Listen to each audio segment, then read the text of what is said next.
Boa noite a todos. Muita paz.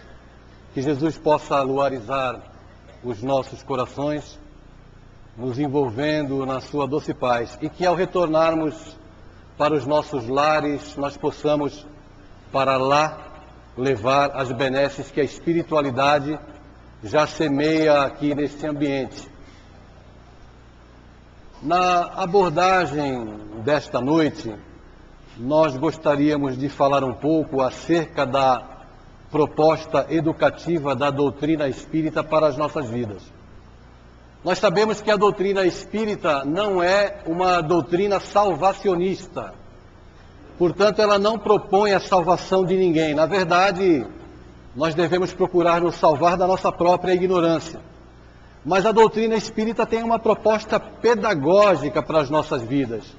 Traz para nós uma visão mais profunda acerca da vida, a fim de que nós possamos dilatar a nossa visão, trazer para o nosso dia a dia, através desses postulados esclarecedores, redentores, consoladores, uma informação que possa fazer a diferença na nossa vida, na hora em que nós nos defrontarmos com as dificuldades que a vida nos apresenta. Eu acredito que aqui em São José do Rio Preto, tal como a minha cidade lá, o Guarujá, todos tenham o seu quinhãozinho de lágrimas e de dores. Alguém aqui tem problemas? Não. Pessoal, tudo que eu perguntar tem que responder. Sabe por quê? Porque vale nota para ir para o céu, tá certo? A Geisa está com o papel aqui na mão e ela já vai anotando o nome de quem responder as questões. Então é fundamental que a gente estabeleça um diálogo aqui no nosso bate-papo, na nossa conversa, para que seja dinâmico esses minutos e eles passem depressa. Eu não sei se vocês sabem, como eu sou do Guarujá e estou aqui em São José do Rio Preto, tão longe da minha casa, deixei a minha prancha de surf lá encostada para estar aqui com vocês. Vocês sabem que a palestra vai até às 11h30 da noite, não? Vamos tentar. E até às 8h30, até às 9h pelo menos. Em se tratando de doutrina espírita, a gente sempre está falando do aspecto educativo que ela nos proporciona, e nos oferece. Portanto, nos defrontando com os inúmeros problemas que a sociedade experimenta nos dias atuais, nós nos indagamos onde a solução para tantos dissabores. Por que o desvalor tem tanto valor hoje em dia? Por que a criatura humana cada vez mais se afasta da sua essência, afastando-se da própria intimidade, acreditando encontrar aquilo que lhe possa fazer feliz na exterioridade? E o Espiritismo, como convite educativo para as nossas almas, quer mostrar para nós que aquilo que ele propõe é o encontro consigo mesmo, é o encontro com a divindade, mas um encontro de maneira racional, para que a gente possa conceber Deus através do pensamento.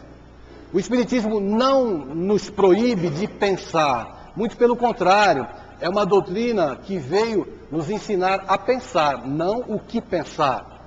Portanto, é fundamental que a gente possa estabelecer com a doutrina espírita uma relação de intimidade, de proximidade, para que ela possa colaborar para a mudança da nossa vida, para que a nossa vida seja melhor, para que a gente tenha a estrutura física, emocional, espiritual para enfrentar as dores que a vida invariavelmente traz para cada um de nós, né? Então é fundamental que a gente tenha essa visão. A Casa Espírita, como uma escola de almas, ela oferece uma série de atividades para as pessoas, para aqueles que chegam, de possibilidades para que a pessoa possa, através do passe, por exemplo, receber o reequilíbrio energético, se reestruturar energeticamente. Mas vale a pena dizer que o passe não é espiritismo. Assim como vale a pena dizer também que a mediunidade não é o espiritismo. O passe é um recurso terapêutico utilizado pela instituição espírita, pelas dignas casas espíritas, mas não é o espiritismo. O espiritismo é muito mais do que isso. Mesmo porque o espiritismo é muito mais do que as práticas mediúnicas. E como é que a gente vai entender e vai interpretar e trazer para a realidade do nosso dia a dia essa visão educativa do espiritismo, de maneira lógica e que efetivamente nos auxilie. Muito bem. Então eu quero pedir licença para vocês, para trazer para reflexão, para o nosso bate-papo, algumas colocações acerca da nossa vida em sociedade. Eu quero falar de espiritismo fazendo abstração de espiritismo. Eu quero falar de espiritismo falando apenas da vida e provando por A mais B, porque o espiritismo é uma doutrina que propõe raciocínio, que a Terra é uma escola. Se nessa noite, que todos me recebem tão carinhosamente aqui em Rio Preto, aqui no Francisco de Assis, eu chegasse aqui na frente e dissesse assim, olha, eu vim aqui trazer uma informação nova para vocês. Eu vim aqui dizer essa noite que 2 mais 2 são 5.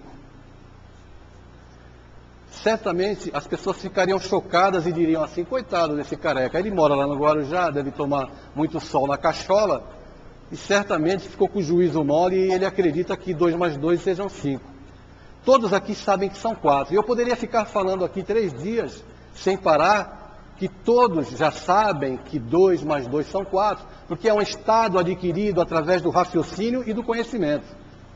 Quando alguém diz assim para mim, você acredita nos espíritos? Eu digo, não acredito nos espíritos. Eu sei que os espíritos existem. Acreditar e saber é bem diferente. Então, esse tipo de informação, através do raciocínio claro e direto, proposto por Kardec, proposto pela espiritualidade amiga, é a ferramenta preciosa da qual nós devemos lançar mão para enfrentar as dores do mundo. Muito bem, nós estamos em Rio Preto. A cidade de Rio Preto deve ter aproximadamente 500 mil habitantes, é isso? É isso, pessoal? Gente, tem que responder. É para acabar logo.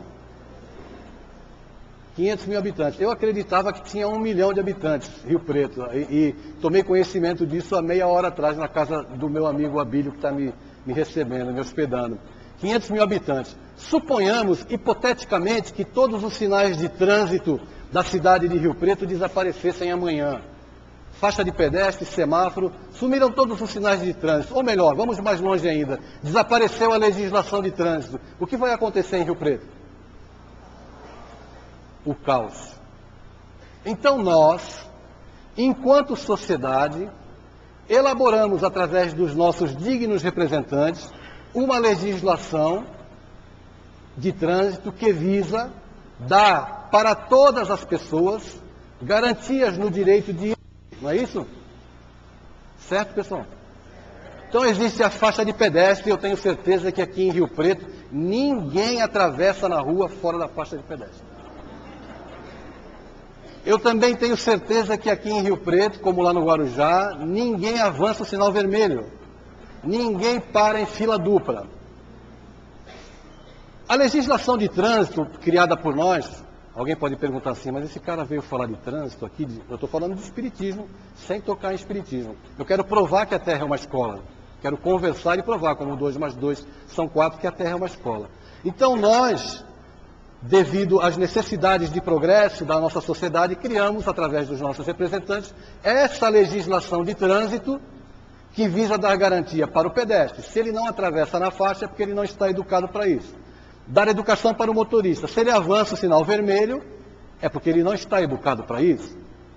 Mas existe, paralelamente a essa legislação que propõe um modus operandi na vida de cada um de nós no dia a dia, para o ciclista, para o pedestre, para o motorista. Ao lado dessa legislação existe outra que diz o seguinte: se você passar o sinal vermelho, você é multado, paga uma pecúnia, não é isso? E perde tantos pontos na carteira. A parte mais sensível do ser humano normalmente é o bolso. Então as multas é que procuram educar a pessoa para que ela não repita aquela infração novamente. Portanto, é uma legislação que visa educar a todos nós a nos movimentar, a respeitar uns aos outros no trânsito. Outra legislação criada por nós, através dos nossos dignos representantes, é o Código de Defesa do Consumidor. Então nós temos um Código de Defesa do Consumidor que propõe para os nossos relacionamentos comerciais um respeito. O consumidor tem direito, aquele que fabrica tem direito e aquele que vende tem direito. Porque até então, as relações comerciais eram confusas, e aqueles que se julgavam os mais espertos procuravam levar vantagens nessas relações. Então foi necessário que nós criássemos uma legislação para educar os relacionamentos, para que as pessoas possam se respeitar no trato comercial. Mais uma legislação criada por nós. Aliás, eu nem sei por que criaram essa legislação. Criaram o Estatuto do Idoso. Eu não sei por quê. O idoso no Brasil ganha muito bem. Viaja todo ano para a Europa, não é isso? Não é isso, pessoal? Nós fomos obrigados a criar o Estatuto do Idoso porque nós não estamos evoluídos suficientemente para respeitar o idoso, para entender que o idoso precisa, depois de ter colaborado para a sociedade no seu progresso, que o idoso precisa de um salário digno, de um plano de saúde digno, para que ele tenha garantido os deveres mínimos para uma pessoa que colaborou para o crescimento da sociedade. Então nós criamos o Estatuto do Idoso. Ao lado de todos esses estatutos, existem normas que devem ser cumpridas, que propõem a educação entre nós. Em todo tipo de relacionamento, no papel, tudo funciona muito bem. Olha a outra legislação que foi criada, e eu nem sei se houve necessidade de se criar. Estatuto da Criança e do Adolescente. Vocês já viram criança tirando cola aqui? Criança abandonada, vocês já viram? Foi criado o Estatuto da Criança e do Adolescente para mostrar para nós que as nossas crianças e os nossos jovens precisam de respeito, precisam ser cuidados, pois não são cuidados, pois não são respeitados. Para finalizar essa abordagem acerca de alguns aspectos sobre legislação, criaram também uma lei chamada Lei Maria da Penha. As companheiras presentes conhecem a Lei Maria da Penha? Todas conhecem a Lei Maria da Penha? Maria da Penha, na realidade, é uma benfeitora. Existe alguém que não conheça a Lei Maria da Penha? Pessoal, pode levantar o braço. Eu vou ficar esperando. Todo mundo conhece a Lei Maria da Penha? Criaram uma legislação que visa proteger a mulher da agressividade do homem. Se essa legislação foi criada, é porque existe agressão. Concordam comigo? Se não, não haveria necessidade. Portanto, dentro da vida, do contexto social em que nós estamos íncitos, existem as mais diversas legislações que propõem uma vida digna para todos nós. Só que essas legislações, elas funcionam apenas no papel. Mas são ações tomadas pelo homem que visam fazer com que na sociedade, na vida em sociedade, a criança tenha os seus direitos respeitados. O idoso tem os seus direitos respeitados, a mulher tem os seus direitos respeitados, enfim, todos tenham direitos e deveres, é claro, diante da sociedade. Com todas essas atitudes que nós tomamos, com todas essas ações educativas propostas pelas legislações vigentes, nós chegamos à conclusão que tudo isso que nós propomos através dos nossos representantes visa o quê? A educação da sociedade. Concordam comigo? Pessoal, os desencarnados já responderam. Agora os encarnados. Concordam comigo? Que beleza. Todas essas ações visam dar para mim e para você uma qualidade de vida melhor. Só que, ao lado de tudo isso, do aspecto material da vida, existe uma outra legislação. Existem outras normas que nós devemos respeitar e que principalmente devemos conhecer, e o Espiritismo propõe para nós esse conhecimento, que é a vida e as leis que regem a vida espiritual. E alguém pode dizer assim, mas como é que a gente vai fazer para que todas as pessoas tomem conhecimento? Como é que nós vamos lidar com pessoas tão deseducadas, já que a sociedade passa por um momento totalmente atormentado e poucos sabem como lidar com as situações presentes.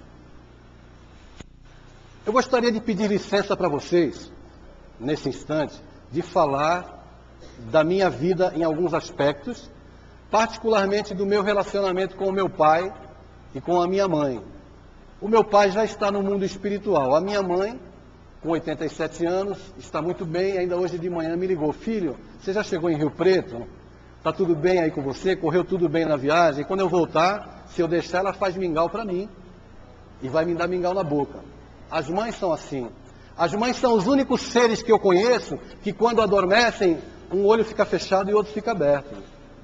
As mães são os únicos seres que eu conheço que quando adormecem, um ouvido adormece e o outro é um verdadeiro GPS procurando os filhos no mundo. As mães, quando se decidem a gerar um filho, elas já sabem antecipadamente que para o resto das suas vidas andarão com um pedaço do coração apartado do peito. Assim são as mães.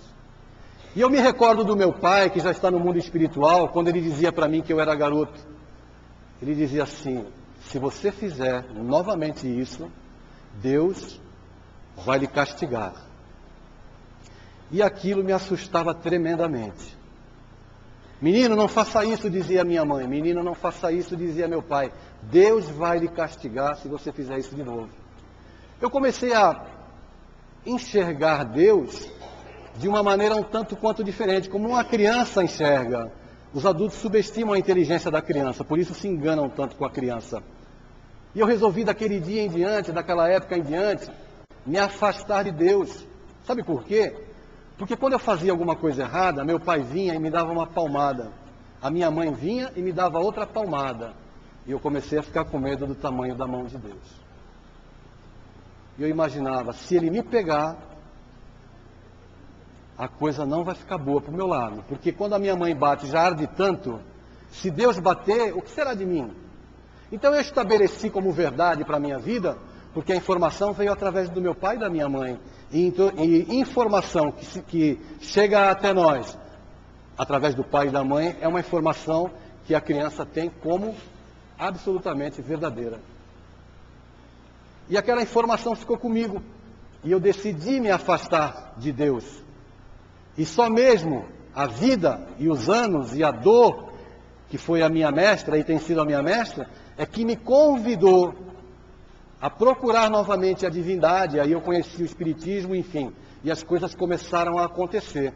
Por isso que é muito importante que se tome cuidado quando se fala para uma criança. Porque o método pedagógico, educativo, aplicado pelo meu pai, era o mesmo método pedagógico, educativo, aplicado por Moisés, quando liberou o povo hebreu do jugo egípcio, e, a fim de dar ordem novamente àquela situação, a um povo que perdeu totalmente a identidade, porque ficou subjugado por um outro povo durante muito tempo, ele teve que criar leis, e dentre essas leis, ele tinha que apresentar um Deus que castigava e que fica muito preocupado com o que você faz no dia a dia. Vale a pena dizer que o Espiritismo não vai fazer por você aquilo que lhe cabe fazer. As notícias podem não ser boas, mas são verdadeiras. A casa nos acolhe, nos recebe, nos oferece o passe, nos oferece a orientação fraternal. Mas o que lhe cabe fazer na sua vida, ninguém vai fazer por você. O Espiritismo oferece ferramentas para a transformação, para a compreensão e para a conscientização de que você não é mais culpado, mas você é totalmente responsável pela sua vida. É diferente. Ser culpado é uma coisa e ser responsável é outra, totalmente diferente. E eu dizia acerca do meu pai, que me passava essas informações que ficaram grafadas na minha vida. O Espiritismo foi codificado há 153 anos, não é isso, pessoal? Eu tenho certeza que todo mundo aqui já leu o Livro dos Espíritos 3, 4 vezes. O Espiritismo foi codificado há 153 anos. 153 anos é muito pouco tempo para que a gente possa quebrar esse círculo de informações equivocadas sobre Deus.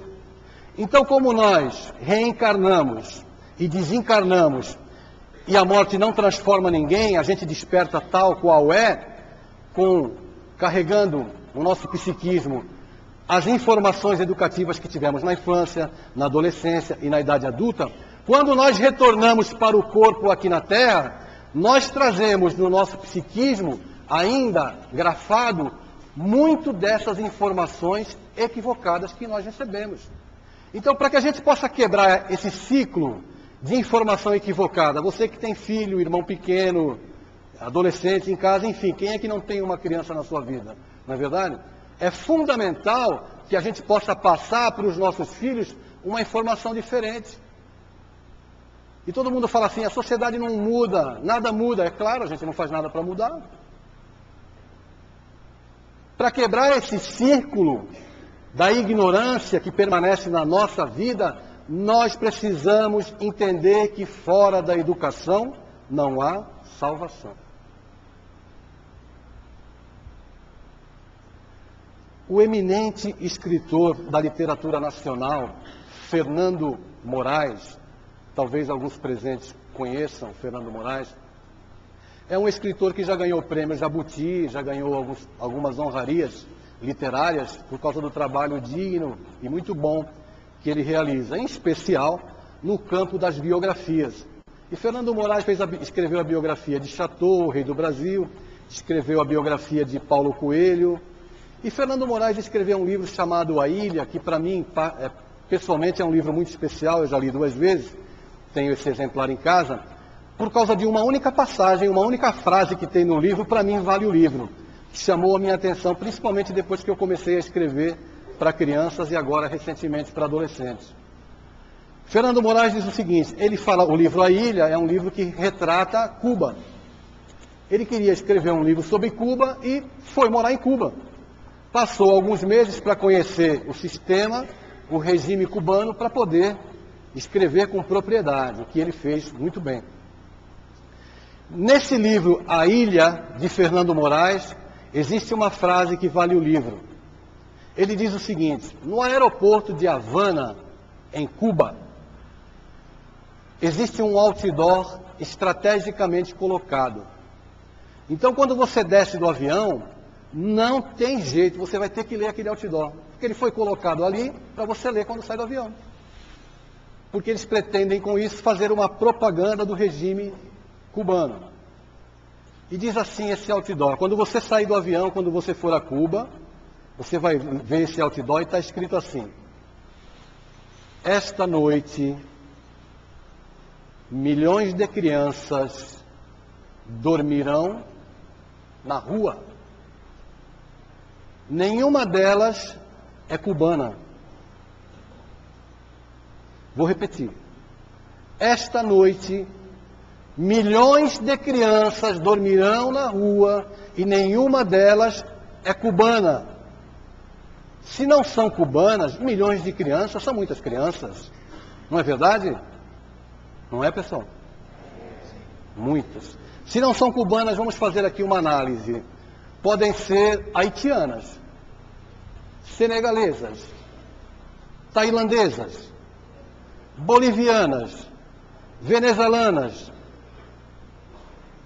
brasileiras, guarujaenses, rio-pretenses. Todos aqui sabem que vão desencarnar? Todos sabem? Então a informação não é nova. Não, é porque tem gente que vive de maneira como se não fosse desencarnar um dia. Todos sabem que vão desencarnar. Muito bem. Todos sabem que vão reencarnar. Para reencarnar, nós precisamos de um corpo. Não é isso? Muito bem. Para fornecer um corpo para nós voltarmos às lutas do mundo, nós precisamos de... Pessoal, está valendo nota para ir para o céu. Vamos lá. Vai direto para o nosso lar. Precisamos de quê para reencarnar além do corpo? De um pai e de uma mãe, que nos fornece esse corpo. Muito bem. A pergunta peso 2, que vale nota para ir para o céu, é a seguinte: quem serão os nossos pais? Alguém pode dizer assim, olha, eu vou à casa espírita todo dia, eu dou passe, eu estudo, eu faço caridade. nem por isso seu pai e a sua mãe na próxima encarnação serão Chico Xavier e Irmã Dulce. Os nossos pais e as nossas mães, nós sabemos que existe a lei da atração, mas do jeito que o mundo atravessa um momento tão conturbado, nós seremos chamados a auxiliar aqueles que precisam efetivamente de ajuda. Os nossos pais e as nossas mães serão essas crianças. Não é isso? Não é?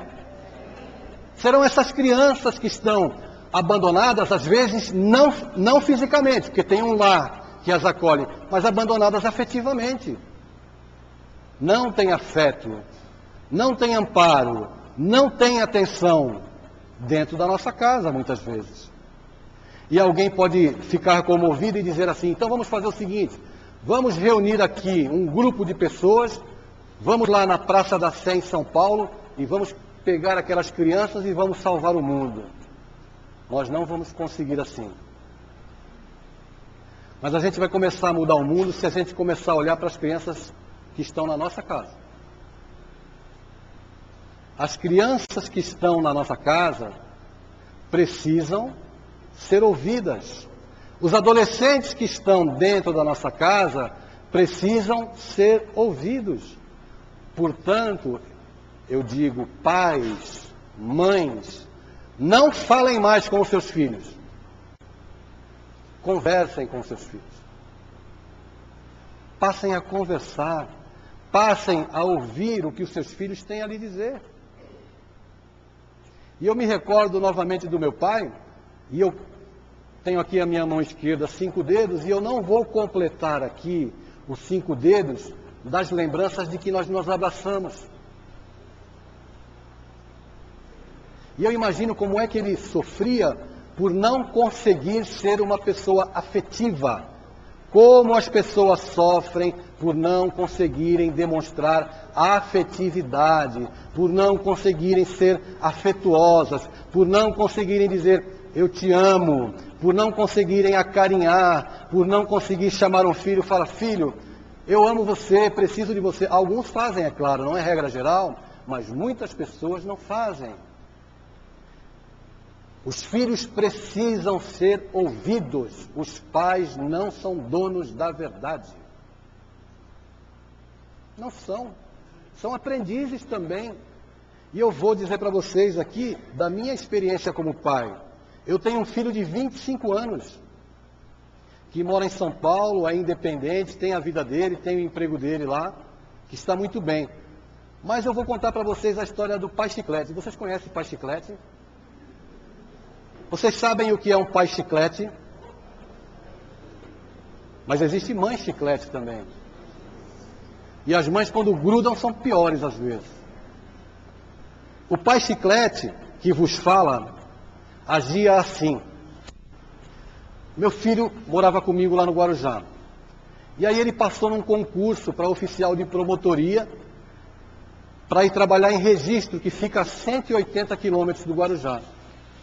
E eu pensei assim, meu Deus, coitadinho do meu filho, vai morar 22 anos, coitado, vai comer miojo.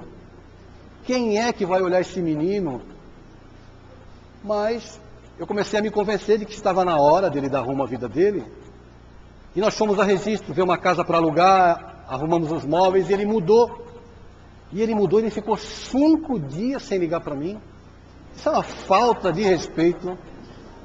Uma falta de amor, que ao final do 5º dia eu peguei o telefone e liguei para ele, e aí a minha vida começou a mudar. Porque aí eu entrei em trabalho de parto. Vocês sabem que todo parto tem dor, não tem dor? Parto? Qual é o parto que não tem dor? As mulheres que o digam. Para nascer sempre dói, isso é na vida. Quando a gente tem que se liberar de alguns comportamentos, dói. Mudar de vida, não dói? E aquele dia começou a gestação do amigo e o pai chiclete começou a desencarnar. Porque eu liguei para ele indignado e disse assim, como é que você fica 5 dias sem ligar para mim? E ele disse assim, a resposta foi no fígado do perispírito. Ele disse assim, pai, deixa eu sentir saudade de você. Que resposta magistral, adulta, não é verdade? E eu fiquei assim, gente, esse moleque está mal criado, né? Eu pensei. Mas aí eu comecei a entrar em trabalho de parto, que viria a acontecer depois de alguns dias. Quando ele estava com problema para resolver, e os pais sempre têm a solução. Às vezes eles não têm a solução para a própria vida, mas para a vida dos filhos, eles têm todas as soluções. Todas. Eles só esquecem de perguntar para o filho se aquela solução é a mais adequada, é aquela que ele quer optar. Porque o filho tem que errar, tem que acertar, ele tem que aprender. E eu trouxe para ele a solução pronta para o problema dele e fiz o discurso de 1h30. Filho, é isso. E ao final do discurso eu respirei fundo e disse, tenho certeza que eu consegui convencer ele que a minha opinião é a correta. E ao final da minha brilhante exposição, ele disse assim, pai, eu também sei pensar. Aí eu nasci. Nasceu o amigo. E eu passei a me comportar de maneira adulta, respeitando o meu filho. E fiquei alguns dias sem ligar para ele. Ele passou a mão no telefone e ligou, pai, tu não liga mais para mim? Ligou para mim de novo, pai, vai ter um show de rock em São Paulo, no Pacaembu, perto da minha casa. Quer ir comigo? É da tua época o conjunto. E eu disse para ele, compre os ingressos que eu estou indo a São Paulo para assistirmos o show. O que eu quero dizer com isso? Nós passamos por dificuldades nas nossas relações familiares. O Espiritismo, ele dilata a nossa visão da vida. Quando você olha para um filho, para a esposa, para o marido, na compreensão de que ali existe um espírito reencarnado que já teve experiências outras, a nossa compreensão com as pessoas, com os relacionamentos, muda. Não adianta nós nos debruçarmos sobre os postulados espíritas se efetivamente eles não trazem nenhuma melhora para a nossa vida. Não adianta. Não adianta nós ficarmos de joelhos prostrados, né, vamos colocar entre aspas esses joelhos dobrados, pedindo amparo aos espíritos amigos, para que os espíritos superiores se aproximem, para Emmanuel se aproximar de nós. Emmanuel, eu adoraria falar com você. Aí de madrugada o Manuel vizinho bate na porta, a gente não atende. Então existem posturas que nós precisamos trazer para o nosso dia a dia, posturas honestas, posturas de vida. Quando as pessoas correm atrás do dinheiro, supostamente acreditando que o dinheiro lhes proporcionará felicidade, elas estão equivocadas. Quando você corre atrás de gerar valor na vida das pessoas, a vida gera valor na sua vida. Então, quando você corre atrás do dinheiro, você egoicamente corre atrás de algo que você quer que seja seu, para lhe promover bem-estar, conforto, muito justo, muito certo. Mas nós aqui interagimos na vida uns dos outros. Então, o doutor Aguinaldo, quando atende um paciente e se dedica no labor de empreender o auxílio para que a pessoa logre a sua cura física, ele está gerando valor. Mas se ele sorri para o paciente, ele está gerando mais valor ainda. E cá entre nós, quem é que não gosta quando o médico sorri para nós e nos dá atenção? Não é isso que acontece? É ou não é, pessoal? No Guarujá também é assim, a gente gosta. Então, gerar valor na vida do semelhante é a maneira mais correta e está dentro das leis que regem a nossa vida, para que a nossa vida seja uma vida feliz e equilibrada. E eu me recordo da colocação de Jesus: buscai primeiro o reino de Deus e todas as outras coisas lhe serão acrescentadas. Não é isso que ele dizia? Então, gerar valor na vida do semelhante é buscar o reino de Deus, não é? E todas as outras coisas lhe serão acrescentadas. Faça a experiência. Né? Tem um amigo meu lá de Salvador, que se chama psicólogo, acho que vocês conhecem, o Adenauer Novaes, um palestrante muito bom. Ele diz assim: Você quer ser feliz? Não se case. Você quer fazer alguém feliz? Case-se. Quando nós casamos, a grande maioria deseja ser feliz. São poucos aqueles que têm a compreensão de querer e desejar fazer o outro feliz. E aí cria-se aquela expectativa tremenda. E vocês sabem que toda a expectativa que nós criamos com relação aos outros, a responsabilidade é nossa. Foi você que criou a expectativa. Não é assim? Pessoal, é ou não é? Tem que responder para acabar logo. Nos relacionamentos, né, no casamento, é muito comum que as pessoas sempre procurem justificar o desejo de abandonar o compromisso, dizendo que a pessoa não cumpre, ou não é legal, ou isso ou aquilo. Mas é importante que a gente entenda que gerar valor na vida dos outros faz com que a vida gere valor na nossa. Então, quando a gente se casa, a nossa primeira preocupação deve ser amar, dar felicidade. Porque aí a vida, a felicidade e o amor dado gerarão valores na nossa vida. Acho que não vai até às 11, viu, pessoal?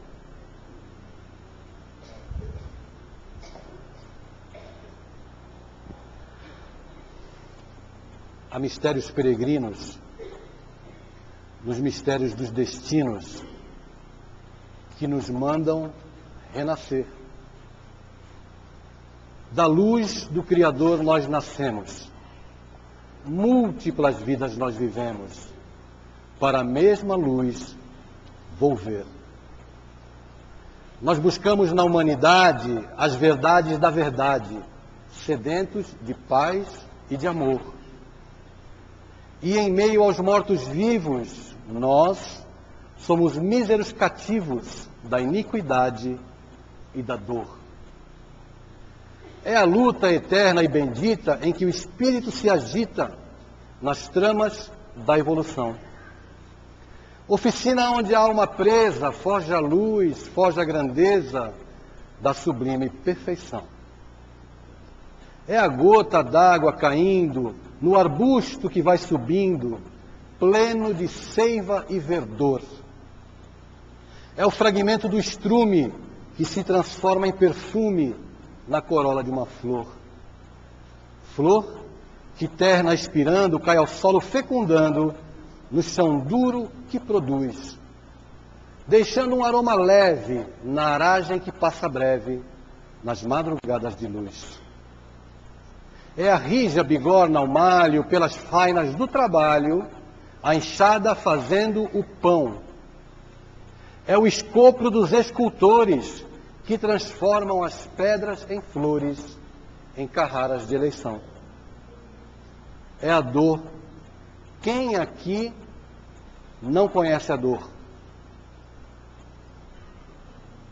É a dor que, através dos anos, dos algozes, dos tiranos, anjos puríssimos faz, transmutando neros rudes em arautos de virtudes, em mensageiros de paz. Tudo evolui, tudo sonha na imortal ânsia risonha de mais subir, de mais galgar. A vida é luz, esplendor. Deus somente é o seu autor e o universo é o seu altar. Na terra, às vezes, se acendem radiosos faróis que esplendem dentro das trevas mortais. Suas rútilas passagens deixam fulgores e imagens em reflexos perenais. É o sofrimento do Cristo, portentoso, jamais visto, no sacrifício da cruz, sintetizando a piedade e cujo amor à verdade nenhuma pena traduz. É Sócrates e a cicuta, é César trazendo a luta, tirânico e lutador. É Celine com sua arte ou sabre de Bonaparte, o grande conquistador. É Anchieta dominando a ensinar, catequizando o selvagem aprendiz. é a lição de humildade, de extremosa caridade do pobrezinho de Assis. Ó bendito quem ensina, quem luta, quem ilumina, quem o bem e o amor semeia. Nas fainas do evolutir terás a aventura que anseias nas sendas do progredir. Uma excelsa voz ressoa, no universo inteiro ecoa, para frente caminhai. O amor é uma luz que se alcança. Tende fé, tende esperança para o infinito marchai. Pois a nossa caminhada aqui na Terra é uma marcha, onde o ritmo será dado pelo nosso desejo no bem. À medida que nos esforçarmos para enfrentar a vida de frente, para não fugir dos desafios que nos cabe vencer, à medida em que nós promovemos o valor na vida das pessoas, o nosso caminhar será mais fortalecido. Ninguém estará isento de sofrer as provas que lhe cabem sofrer, mas certamente estará fortalecido e caminhará com passos decididos e seguros em busca da própria redenção. O Espiritismo é uma doutrina que ilumina o nosso caminhar, que facilita a nossa travessia aqui no mundo, que diz para nós para onde estamos indo. E aqui entre nós, quando nós sabemos o destino, o caminhar fica mais fácil.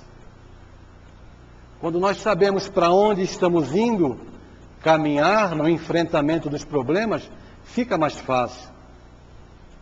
Fica o apelo para que os pais conversem com os filhos, se aproximem dos filhos, ouçam as suas crianças, leiam com as suas crianças. Quando foi que você comprou um livro infantil pela última vez? Quando foi que você contou uma história para o seu filho pela última vez? A maior dificuldade de quem escreve para crianças como eu é conscientizar os pais que as crianças precisam ler. Porque a criança não vai comprar livro. Então é fundamental que nós, através de pequenos gestos dentro da nossa casa, porque os gestos de caridade dentro da casa espírita, se eles não reverberam dentro do nosso lar, eles não têm sentido. Não tem sentido eu ser caridoso na casa espírita e não ser caridoso dentro da minha casa. Não é? Mediunidade não é algo que a gente pendura no cabide quando chega, pega, usa e quando vai embora coloca ali no cabide. O médium, o espírita, ele é um cidadão do universo. O espírita não deve jogar papel na rua, porque sabe que vai voltar a viver na Terra.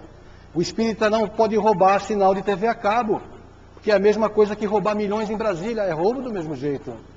O espírita tem que ter consciência de que ele deve zelar pela rua que ele mora, pela casa que ele mora, pelo bairro, pela cidade, pelo país.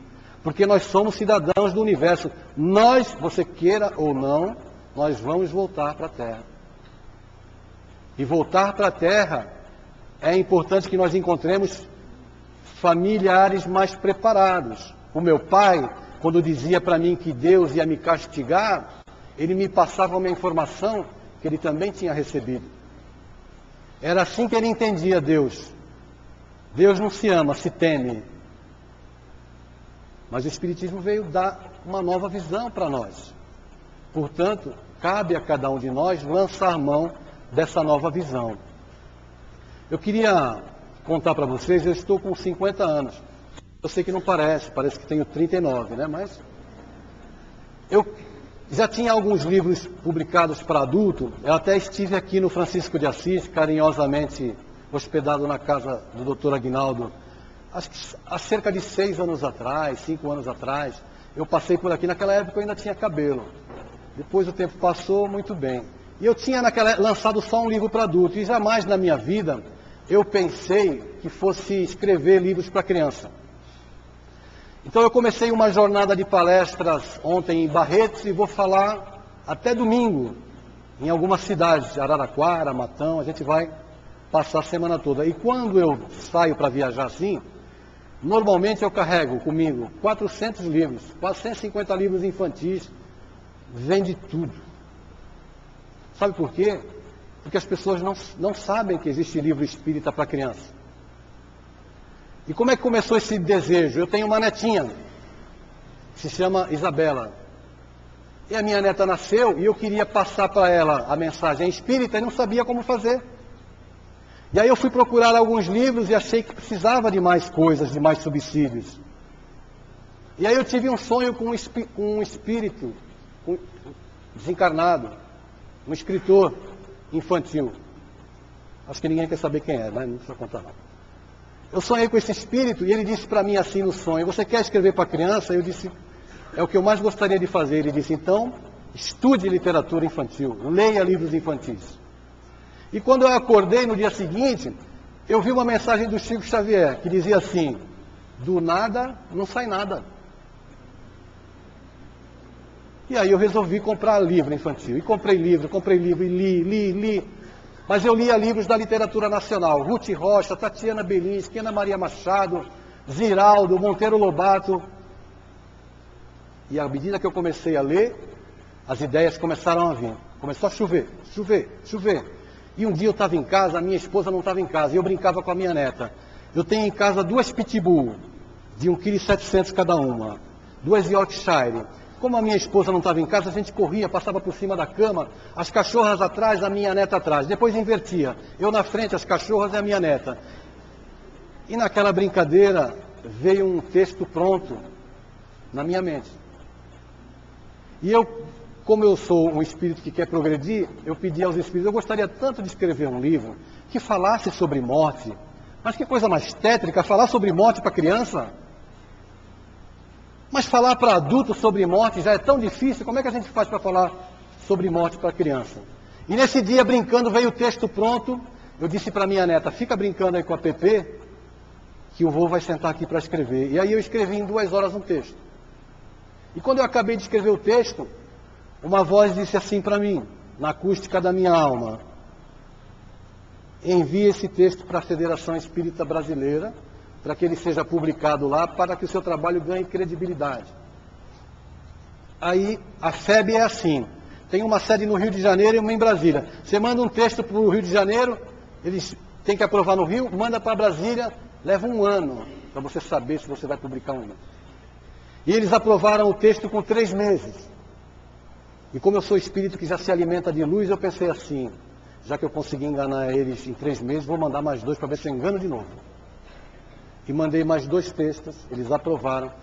E aí nós lançamos os 3 primeiros livros infantis pela FEB, e nunca mais a minha vida foi a mesma. E aí eu comecei a ser convidado para participar de bienais do livro, e eu tenho estado em todas as bienais. E o livro que eu escrevi para minha neta, a Belinha e a Lagarta Bernadette, que é um livro que fala sobre o passamento das pessoas para o mundo espiritual, vem sendo utilizado pelas pessoas que passam por esse problema e não sabem como explicar para a criança o que é a morte. Porque quando acontece a morte na família, as pessoas fazem assim: leva a criança para bem longe, como se ela nunca fosse passar por aquilo. E aí a criança cresce iludida e vive como se não fosse desencarnar.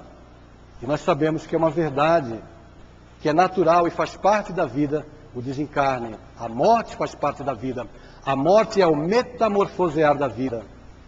Portanto, nós devemos tratar os assuntos referentes à vida espiritual, às coisas da vida, com honestidade com as crianças, respeitando a inteligência das crianças, educando efetivamente as crianças. Queria fazer um convite a vocês, se vocês desejarem. Nós estamos com os nossos livros ali fora, os livros infantis, e para minha alegria nós lançamos os 2 primeiros livros para adolescentes, né, que eu tinha o desejo de escrever para adolescentes, e na Bienal do Rio de Janeiro, ano passado, nós lançamos o primeiro livro para adolescentes, que é o Fugindo para Viver, pela Federação Espírita. E em março nós lançamos a série Anjos, pela Boa Nova. Anjos, porque na palavra anjos é alemão, Nina, Jéssica, Otelo e Sócrates. 5 adolescentes que estudam junto numa escola de 2º grau, sendo que a Jéssica é médium.